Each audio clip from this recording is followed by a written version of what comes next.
My other manager, J. who manages Yellow Wolf, he's had a relationship with Paul that's lasted for about a decade.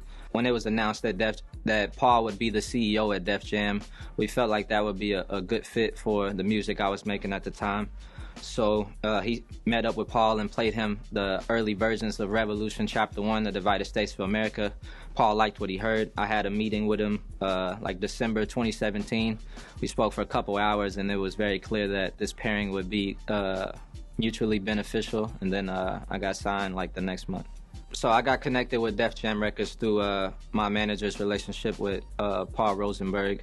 The music that I was making, the early versions of Revolution Chapter 1, The Divided States of America, the socio-political commentary, we felt it was a good fit for Def Jam, bringing it back to the essence, being unapologetic, raw hip-hop. Revolution is a series that my team created where it's taking the unapologetic conversations from the barbershop, the raw and uncut, politically incorrect conversations, and putting them on wax. We feel like because people maybe have sponsorships or they're afraid to alienate parts of their fan base, there's certain things that they're thinking that they're afraid to say, and that puts you in a position where you're compromising your art. The hip-hop that I've always enjoyed was when people spoke their mind and they didn't care if they ruffled some feathers in the process, because I believe you have to risk being potentially offensive in order to get to the truth. And I'm speaking my truth on Revolution, and that's a space where I can be raw and uncut with like socio-political commentary. And my people is experiencing things that aren't so good, and we need somebody to say things that others are afraid to say. A memorable moment working on Revolution Chapter 1 was the Killer Mike feature on the Black Neighborhood record.